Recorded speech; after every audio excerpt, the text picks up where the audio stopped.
감사드립니다. 오늘 우리가 함께 보실 말씀은 마태복음 4장 17절부터 22절 말씀 가지고 회개하라 라는 제목으로 함께 말씀의 인사 나누고자 합니다. 예수께서는 이렇게 말씀하셨습니다. 회개하라, 천국이 가까웠느니라. 예수께서 광야의 시험을 다 받으시고 그 후에 갈릴리에서 첫 활동을 시작하시면서 선포하신 말씀이 바로 이 말씀입니다. 회개하라, 천국이 가까이 왔느니라. 그리고 갈릴리 바닷가에서 거니시면서 몇 명의 사람들을 불러 모으게 됩니다. 그들에게 이렇게 말씀하십니다. 나를 따르라. 내가 너희를 사람을 낚는 어부가 되게 하리라. 그래서 예수를 따르게 된 사람들이 오늘 본문 속에 나옵니다. 베드로, 안드레, 야고보, 그리고 요한. 한 번에 4명의 추종자가 생겼습니다. 요즘은 워낙 인터넷이 발달해서 이제 어른분들도 이제 SNS, 카카오톡이라든지 페이스북이라든지 인스타그램이라든지 여러 가지 이런 것들을 합니다. 요거를 그 예수께서 제자들을 딱 부르자마자 4명의 추종자가 생겼다라는 걸 좀 생각해 보면, 내가 어떠한 그 SNS 계정을 딱 그랬는데 열자마자 4명이 친구가 된 거예요. 내가 가게를 오픈했는데 오픈하자마자 4명의 단골 손님이 생긴 거죠. 소위 말하면 이들은 첫 제자입니다. 그렇다면 그때 당시에 오픈하자마자 4명의 첫 제자가 있었다면 지금쯤은 예수를 팔로우하는 사람들이 과연 몇 명이나 될까요? 기독교 전체를 본다면 지금까지 아마 어마어마한 사람들일 겁니다. 여러분도 카톡 친구들 많으시죠? 마치 그런 것처럼 예수를 팔로잉하는 사람, 예수께 관심이 있어서, 그리고 그가 뭐라고 말했을까, 어떻게 행동했을까, 그리고 어떻게 생각할까, 또 이와 같은 상황이 있었다면 어떻게 처신했을까, 그것을 보고 관심 있고 공유하기 위해서 수많은 사람들이 예수의 팔로워가 되어 있습니다. 예수는 인기남입니다. 그래서 그리스도인이라는 것은 예수 그리스도의 제자가 된다는 것을 말합니다. 나는 그리스도인입니다 라고 말할 때 나는 예수의 제자입니다 라고 하는 겁니다. 나는 그를 따르는 사람입니다. 그에게 참 관심이 많습니다. 그의 말과 행적과 처신들, 이것들이 너무 관심이 많습니다 하는 겁니다. 그렇다면 여러분은 그런 예수의 제자입니까? 여러분은 예수를 따르고 있습니까? 한때는 무늬만 예수 그리스도인이다, 무늬만 교회다 라는 말이 나올 정도였습니다. 그래서 구약의 선지자들은 마음의 할례를 받아야 한다고 강조를 했습니다. 육체의 할례가 아닌 마음의 할례를 받아야 한다고 이야기를 했습니다. 기독교 내에서 많이 강조하는 부분이기도 할 겁니다. 마음의 할례, 그리고 주님을 따르라. 그렇다면 그런 예수 팔로워는 지금 현재 얼마나 될까요? 사실 그 얼마는 중요하지 않겠죠. 여러분의 카톡 친구, 페이스북, SNS 친구, 그게 많은 게 무슨 의미가 있겠습니까? 물론 가끔 이렇게 들여다보면서 그들이 올려놓은 사진을 보면서 이렇게 지내는구나, 이 사건에 대해서 이런 생각을 갖고 있구나, 이 사람은 요즘 어디에 관심이 있구나라는 정도를 보면서 위안은 되지만, 내가 그 팔로워 친구가 되어 있는데, 카톡에 친구 있는데 그 사람에게 내게 어떠한 위기나 어려움이 닥쳤을 때 누군가가 도움이 줄 수 있는가? 그게 결국 그 안에 친구가 되겠지요. 이미 이렇게 교회에 있는 저와 여러분은 과연 따른다는 것이, 예수를 따른다는 것이, 팔로잉 한다라는 것이 어떤 의미인지 생각해 보게 됩니다. 과연 주님을 따르는 삶은 무엇일까? 뭘 어떻게 해야 주님을 따른다라는 걸까? 고민이 됩니다. 그러나 이것은 아주 단순하게 주님께서 오늘 말씀에서 이야기하고 계십니다. 회개하라, 천국이 가까이 왔다. 나를 따르라. 내가 너희를 사람 낚는 어부가 되게 하겠다.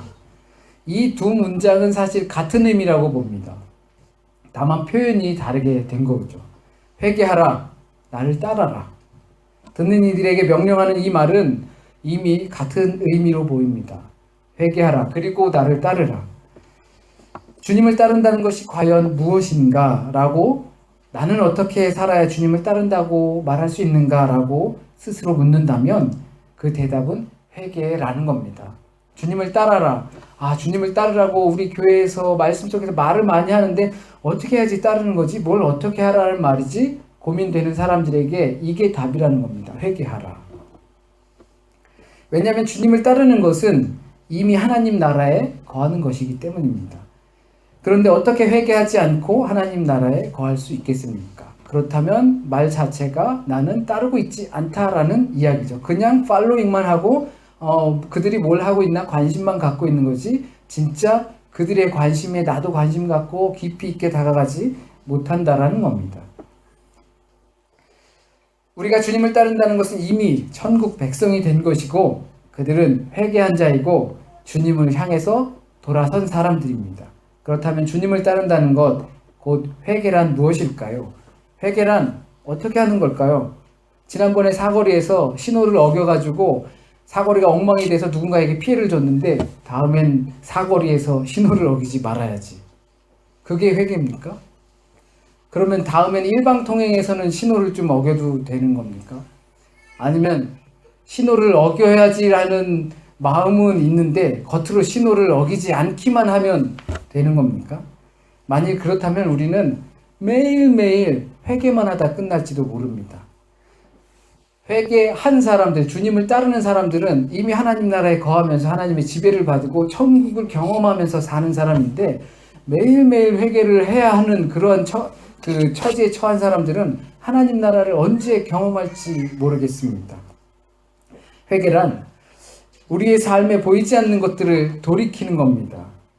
거기에 회개의 목적이 있습니다.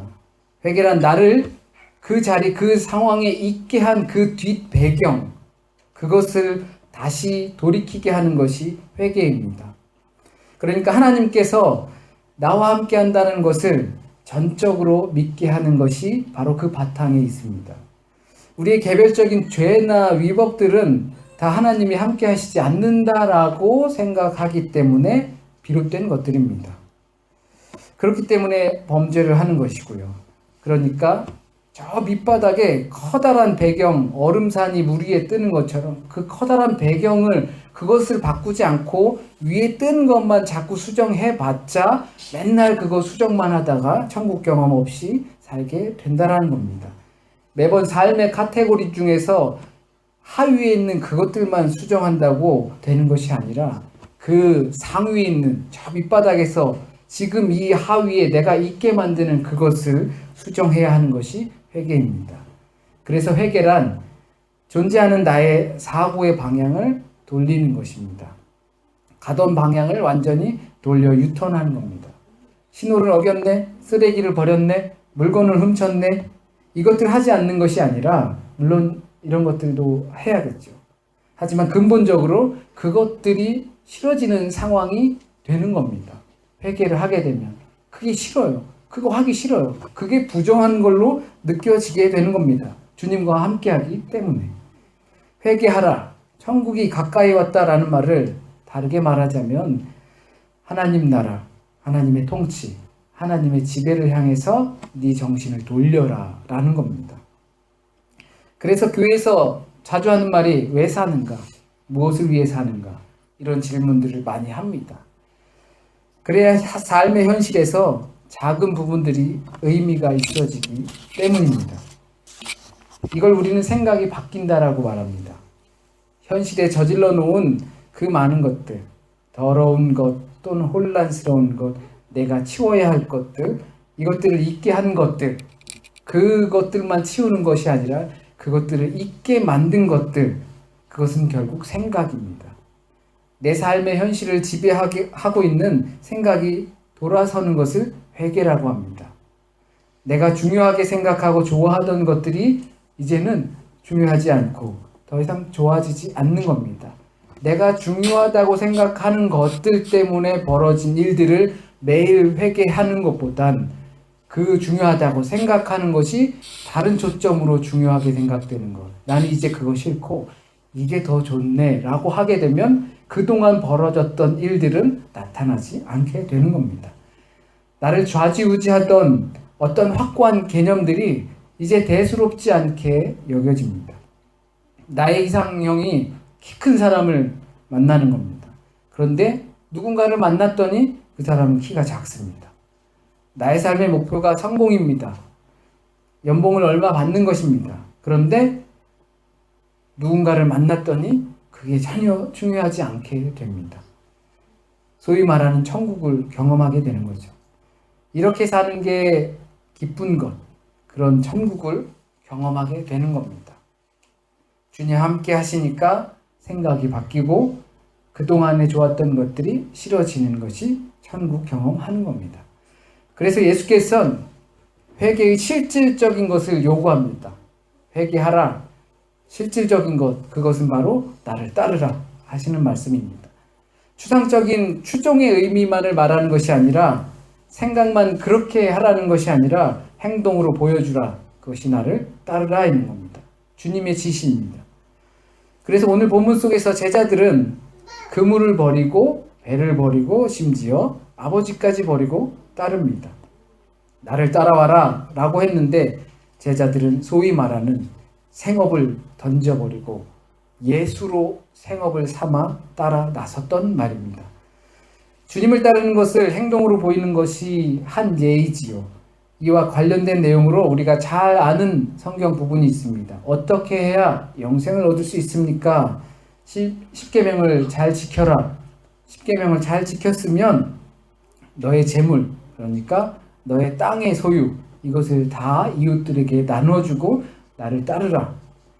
이런 내용이 기록된 것이 성경입니다. 그리고 이 기록들이 읽혀지는 곳이 교회입니다. 웬만해선 우리들 사이에서 이런 이야기가 회자되지 않습니다. 우리들 사이에서 회자되는 것은 누가 좋은 직장 갔대더라. 승진했대더라. 돈 많이 벌었대더라.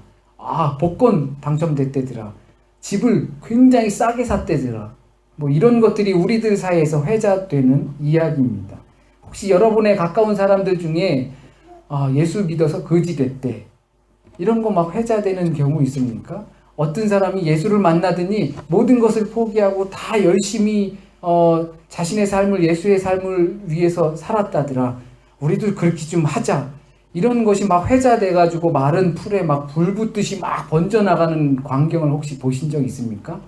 아마 요만큼 가다 끝나버리는 것이 아마 그런 이야기일 겁니다. 하지만 그것을 기록하는 것이 성경이고 그 이야기가 자꾸 회자되는 것이 교회라는 것을 우리는 잊지 말아야 합니다. 그래서 성경에 기록으로 남겨 있는 겁니다. 하나님의 법을 따르는 것, 하나님의 지배를 받으며 산다는 것은 재물로부터 자유로워지는 겁니다. 세상으로부터 자유로워지는 겁니다. 세상 것보다 주님의 것이 더 좋아지는 겁니다. 그렇기 때문에 그들이 그물과 배를 손에서 놓을 수 있었습니다. 나의 생업은 이제 예수다. 그렇기 때문에 그것을 버릴 수 있었습니다. 누구든지 다 나를 따르려거든 자기 자신을 부인하고 자기 십자가를 지고 따르라 하였습니다. 그 십자가를 좋아하는 것이 따르게 되는 상황을 만듭니다. 회개의 실질적인 행동은 주님을 따르는 것입니다. 생업을 포기하는 겁니다. 재물에서 자유로워지는 겁니다. 자기 자신을 부정하고 십자가를 짊어지는 겁니다. 그것이 천국의 삶이고 천국의 기쁨입니다. 이 말씀이 근데 섬뜩한 것 사실입니다. 가진 게 참 많거든요. 흔히 말하는 너무나 비현실적인 말로 느껴집니다. 그렇다면 만약에 내가 재물을 이웃에게 나누어 주었다.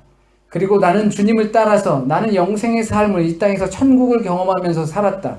그렇다면 우리 생각은 그래요. 내가 그렇게 하면 다른 사람들이 그거 가질 거 아니에요.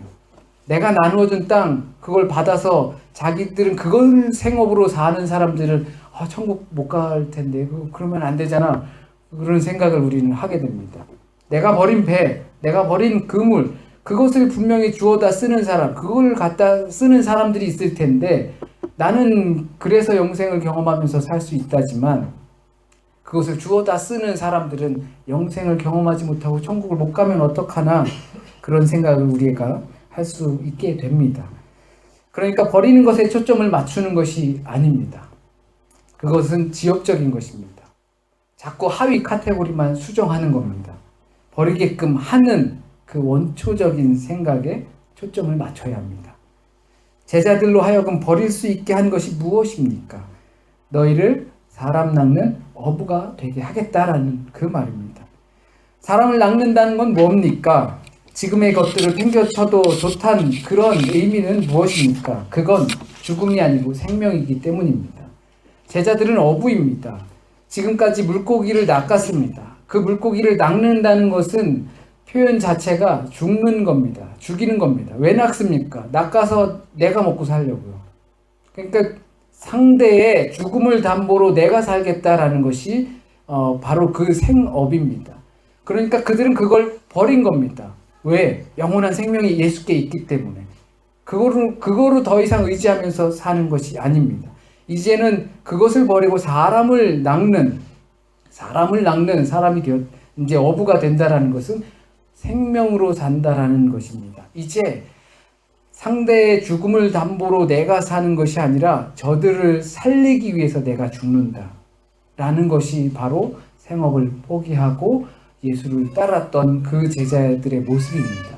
사람을 낚는 어부가 되겠다 하신 예수의 말씀입니다. 그것은 생명에 이제 종사한다라는 겁니다.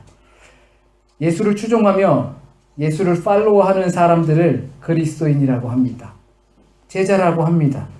주님께서는 이들에게 회개하라고 명령하십니다.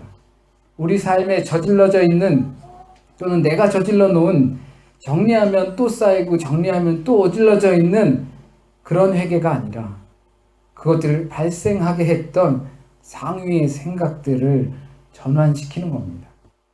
무엇을 회개해야 합니까? 살리지 못하는 것을 회개해야 합니다. 그래서 회개는 주님을 따르는 겁니다. 다른 것을 따르는 것이 아니라 주님을 따르고 주님의 가르침과 주님의 삶을 따르는 겁니다. 천국을 향해서 돌아서는 겁니다. 하나님의 통치를 향해서 돌아서는 겁니다. 죽이는 것을 향해 있던 내가 살리는 것을 향해 돌아서 거기로 따라가는 겁니다. 그게 다른 것보다 더 좋은 겁니다. 이게 천국 경험입니다. 생명을 경험하는 겁니다. 그래야지 우리가 사람 낚는 어부가 되는 겁니다. 따라만 다니는 게 중요한 게 아니라 사람 낚는 어부가 되는 것이 제자의 완성입니다. 우리는 어부였습니다. 나 먹고 살자고 무언가를 죽여야만 했던 어부였습니다. 그러나 이제는 살리는 어부입니다. 이제 우리는 사는 이유가 달라지는 겁니다. 죽이려고 살았지만 이제는 살리려고 나를 죽이는 겁니다. 진정한 제자라면 살리는 일에 종사해야 합니다.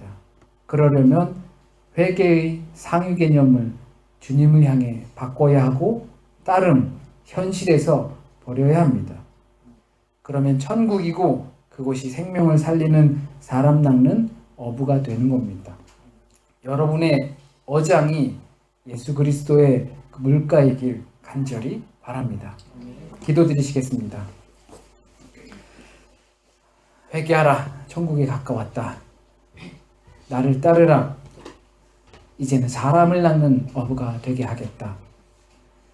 주님께서 제자를 부르시고 이 세상을 향해서 선포하실 때에 하신 말씀을 이제 2000년이 지나 우리에게 하신 말씀으로 다시 한번 되새깁니다. 회개하라. 천국이 가까이 왔다. 나를 따르라. 이제는 사람 낚는 어부가 되게 하겠다. 모든 사람이 다른 이의 생명을 담보로 나의 생명을 연장하고자 하는 그 삶 가운데에서 영생의 근원이신 예수 그리스도를 따라 믿고 살아갈 때 이제는 다른 이들을 살리기 위해 내가 죽는 것이 참 삶이고 참 제자의 모습이고 사람을 낚는 새로운 직업을 갖게 되는 것임을 믿고 고백합니다. 주님, 우리에게 그러한 용기를 주십시오. 살아갈 수 있는 용기를 주십시오. 주님의 말씀을 따라서 갈 수 있는 용기를 주십시오.